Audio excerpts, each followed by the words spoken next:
everybody. Welcome to Life Stories. I'm so glad that you're here. So today is my 100th episode. It's also the first of twice a month Thursdays that I will be airing episodes.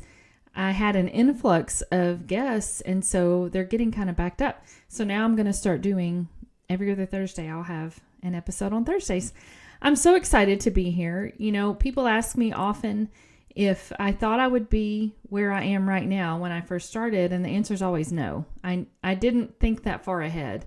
I just wanted to do this. I thought it would be fun. I love talking to people, and it has been, I will say, some of it's been harder than I expected, but it's also been way better than I expected it to be. I love it. I still love meeting people and sharing their stories and hearing their stories. I love giving people a platform to be able to tell what's on their heart and, you know, the ministry that they're serving in or that they started or about a book that they've written or whatever it is. I love that I get to do this. It's still so much fun for me. If I added correctly, I think I've interviewed 71 people in the first 100 episodes. I already have several recorded that are not aired yet, but I think it was 71 if I did the math correctly, which I might not have. But man, what a gift to have been able to talk to 71 different people and listen to, you know, whatever it is they're doing, their nonprofit or whatever it is they're involved in. It has been such a gift for me to be able to do what I'm doing. I just love it, and I'm so thankful. So for this episode, originally my nieces interviewed me and they did wonderfully. They were perfect. But for some reason, my internet was lagging, and I didn't realize how bad it was until I went to edit the episode. It was pretty bad. So I cut out their questions, and I'm going to use them. But also, I asked people to send in a question if they wanted. So it's all friends and family and people that know me and know my podcast. They've asked me some great questions. So today, I'm going to answer those questions. So let's get started. So our first question is, what is a story that you've heard on your podcast that has changed who you are as a person? Those are my two oldest nieces, that interviewed me, Georgia and Juliet. That's a great question. And I wish I could say it is one episode, but it's not. I think they've all changed me a little bit. My eyes have been open to so many things about this world and the way people are in need and the way that they are suffering and things that I've never thought about before. Definitely has opened my eyes. I will say that the episode that has affected me the most as far as changed, I don't know that it's changed me completely, but it's changed the way I do some things, is Lasagna Love. And I know I've talked about this nonprofit a million times, but I love it and I have so much respect for what they're doing. So Lasagna Love is a nonprofit that provides a free hot meal to anybody in need. Anybody that needs a free meal can get on their website and sign up to receive once a month a free lasagna. And then you or whoever is able to bake and wants to bake a lasagna can sign up to do that. And you can do it once.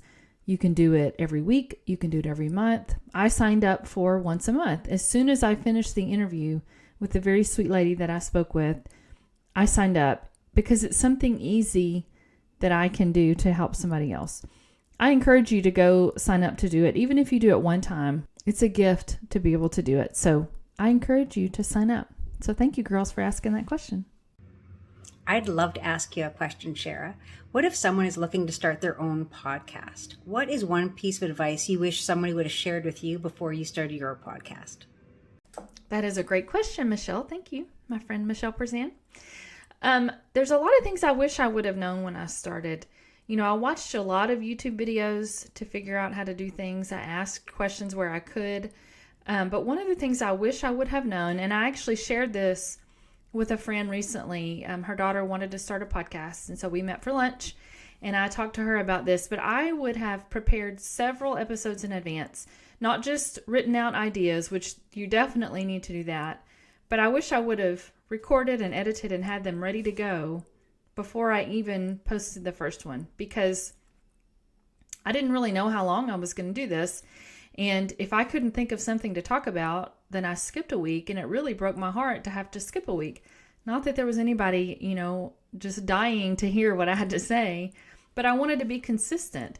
And if you're scrambling to find, stuff to talk about, to find content, life happens in between all of that. So you may have good intentions to be able to post something, but you may not be able to. So I don't know if any of that made sense, but I wish I would have prepared several episodes, recorded, edited, everything ready to go before I ever posted the first one.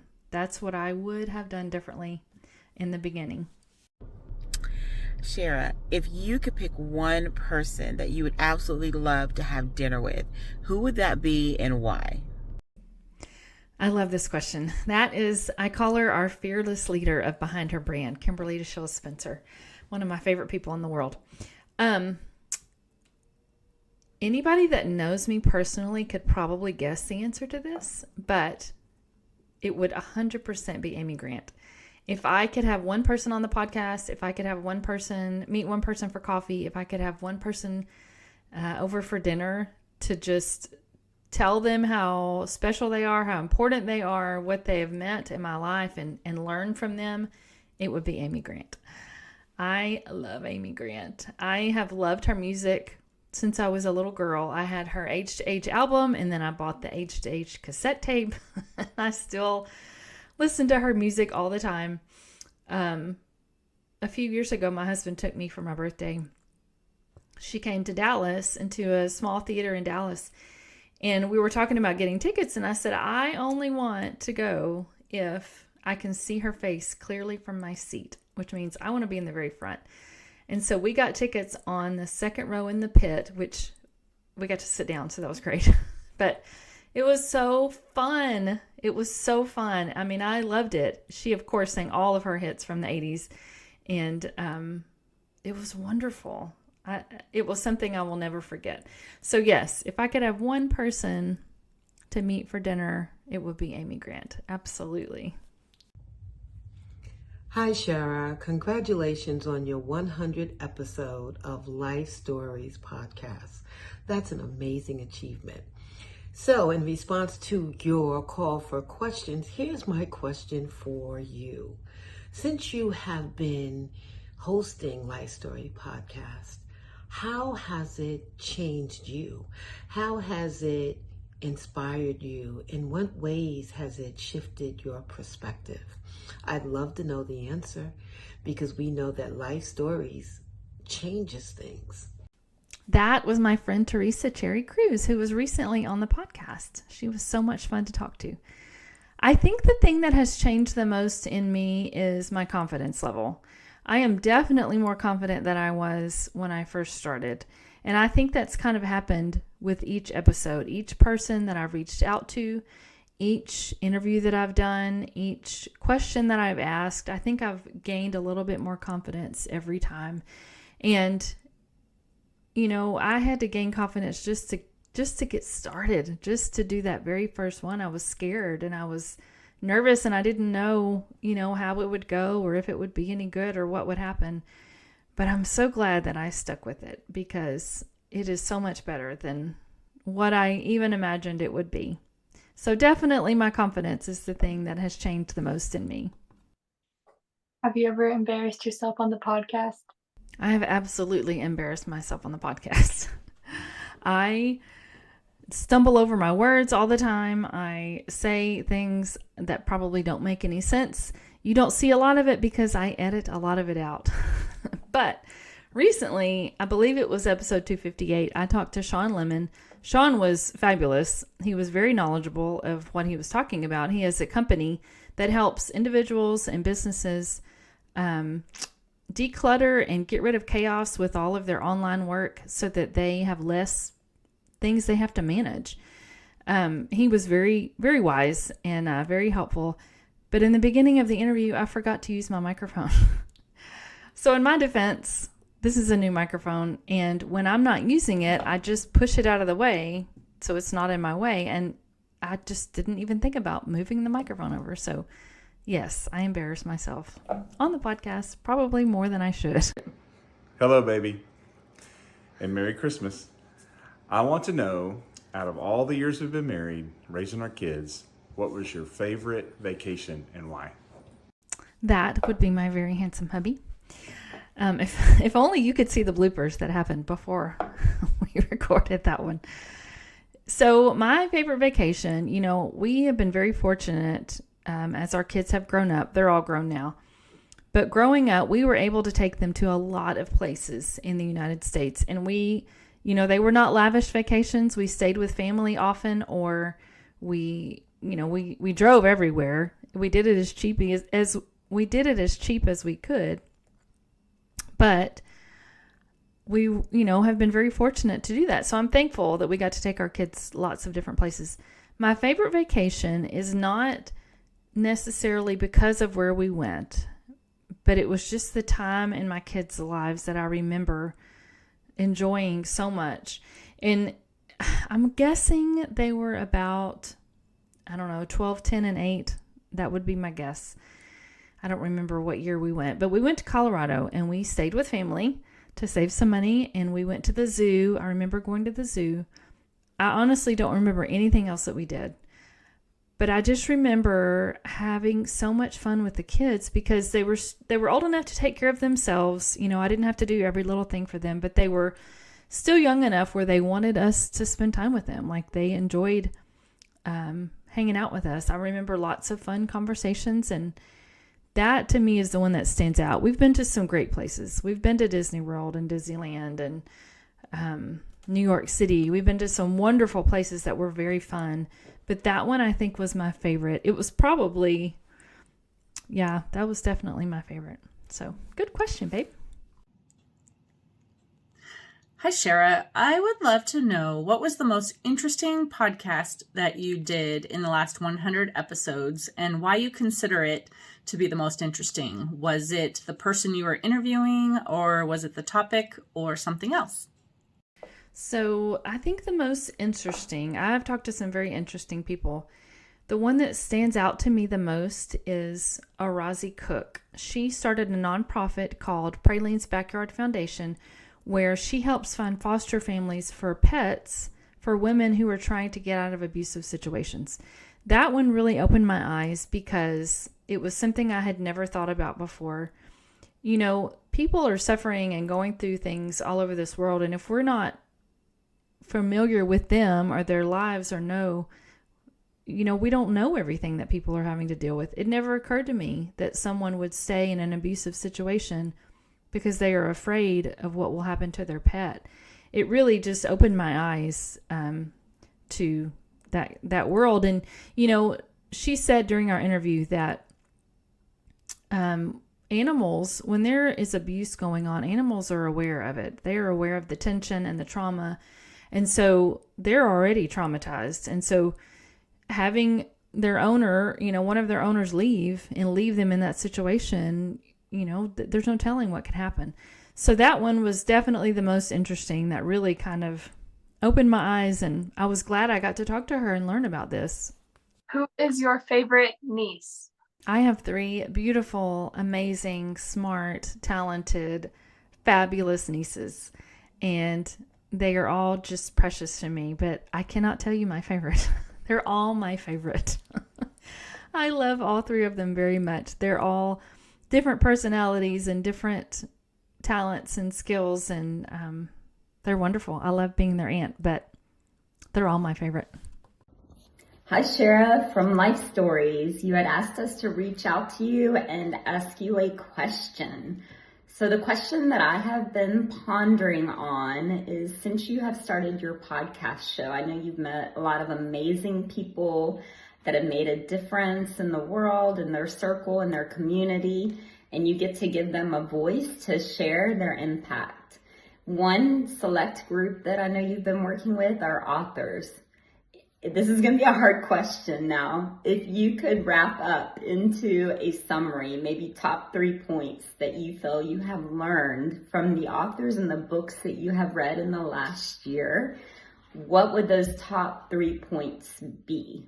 That was a great question, Jessica. Jessica Clancy has written a book, and she was on the podcast, last year, I think.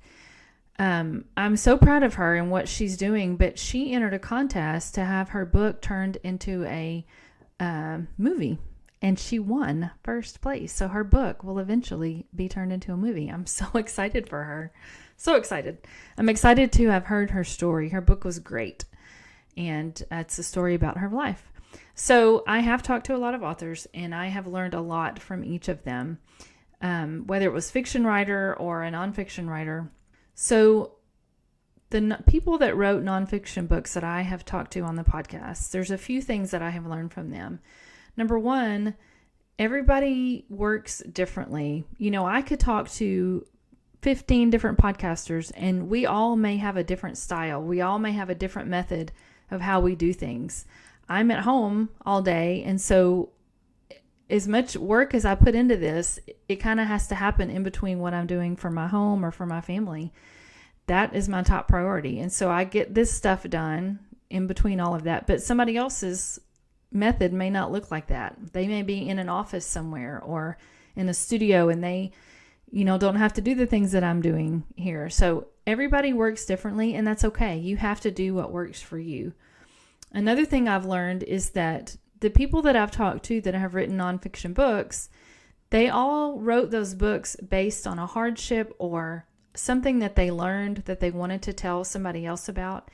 And I quoted this scripture the other day when I was talking to someone on the podcast, but there's a verse in the Bible that says that we overcome by the blood of the Lamb and the word of our testimony. We are overcoming and growing when we share the things that we've been through and how we've overcome them.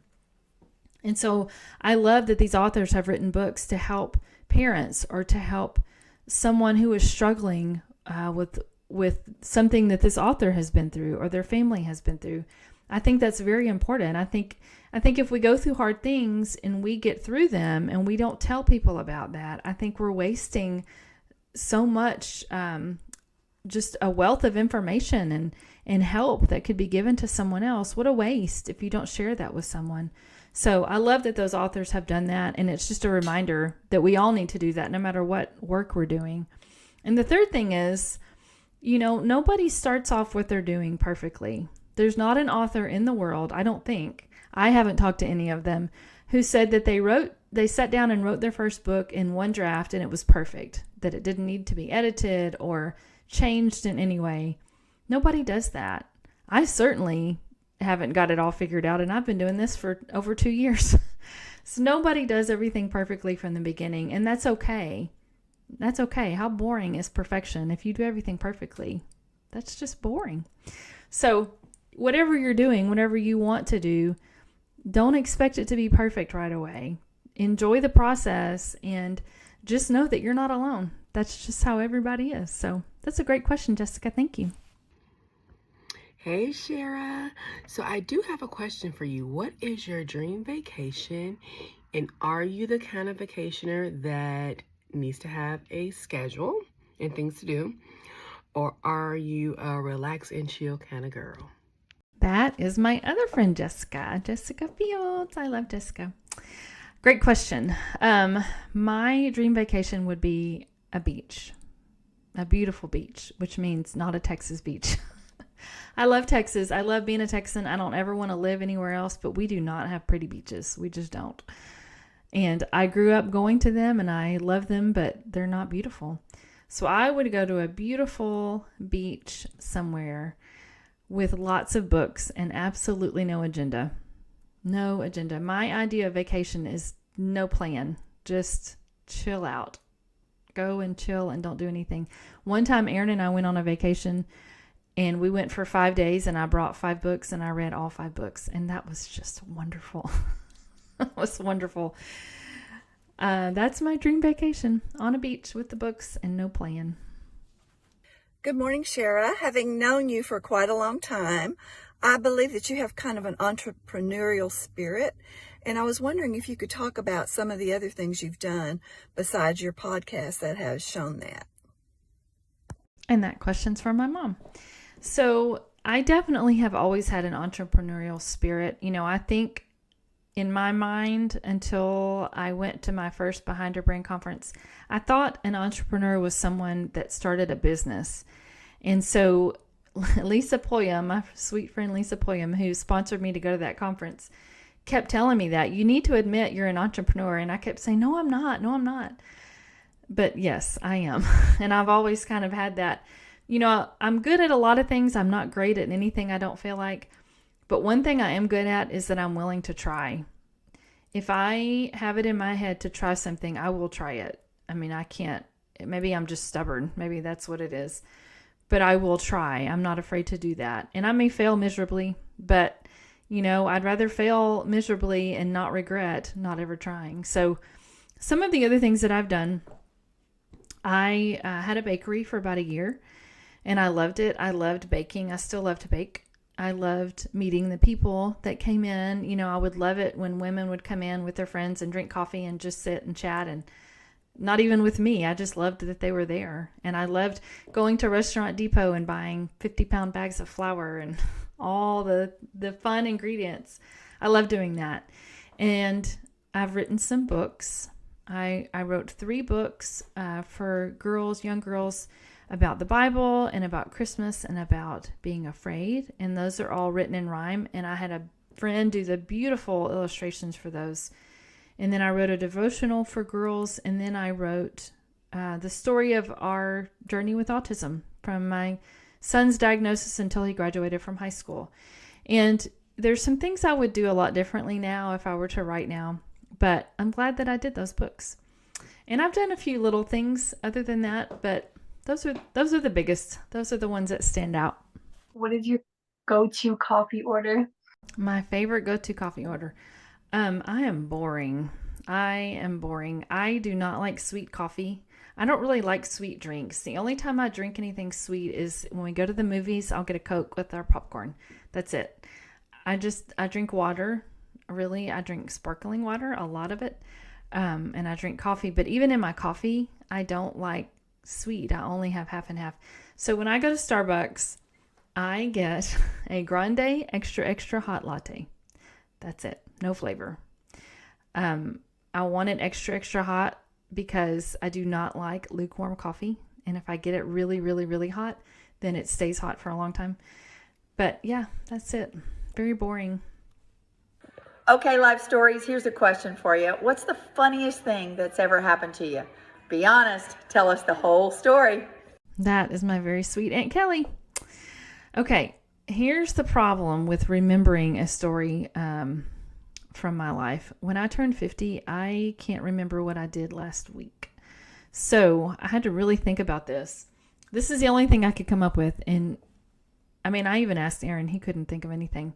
The funniest thing that's ever happened to me is that I can remember. In 2005, I think it was 2005, Aaron and I and the kids went up to New York. Aaron's sister, my sister-in-law and her husband, and their 2-year-old, my nephew, were living in New York because my brother-in-law is a chef and he was in culinary school at the time. So one of those days, we took the train into the city and spent the night in a hotel and got to tour New York City, and it was wonderful. It was so fun. I'm so glad we got to do that. So in the morning, after we had spent the night, my sister-in-law and I went to watch a taping of the Today Show. And we got there late. Well, we got to see about an hour, I think. So it was neat to watch. I remember Al Roker. Honestly, Aaron Curry was there, but I don't remember who else was there. But it was fun to see them, watch them tape. And well, they all went inside afterwards, and we were so bummed because we wanted to take pictures or get to meet them. So Ann Curry is the only one that came out. Everybody had gone inside, and she went in, but she came back out, and she was the only one.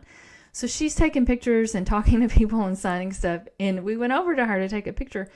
And she's talking to me, and I could not formulate any words. Like, I just sat there and stared at her. It was so awkward. I've met a lot of country music artists. Thank you to my Aunt Kelly. But I couldn't talk. It was so weird. Like, that's never happened to me before. And, I've seen people on TV when they meet famous people and they cry and it's like, really? Don't be so dramatic.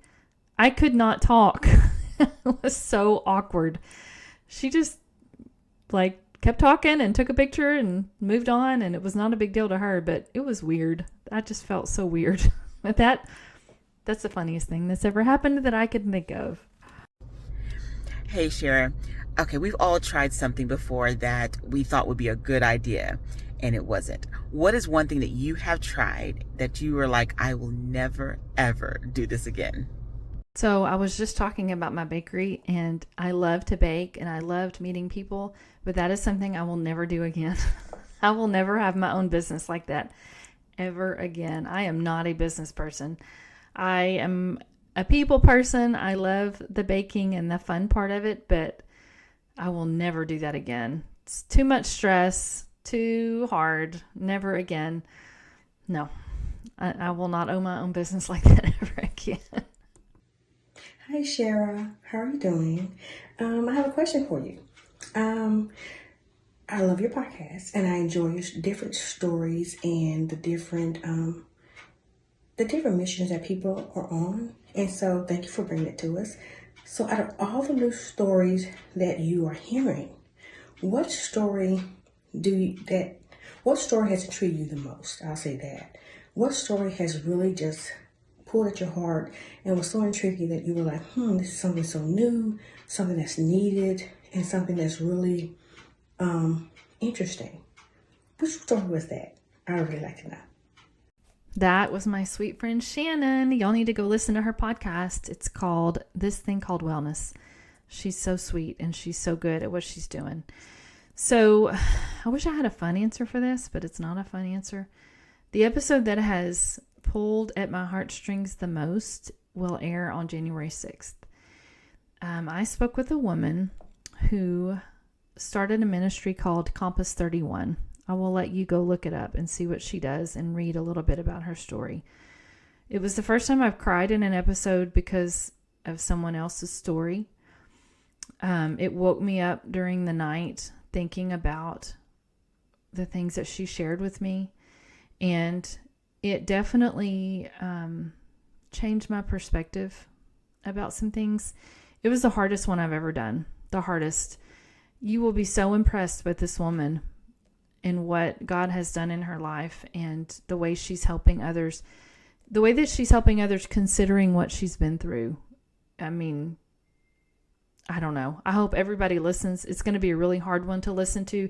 And she says during the episode, this is a PG-13. There's a PG-13 section of it because when she tells her story, it's horrific.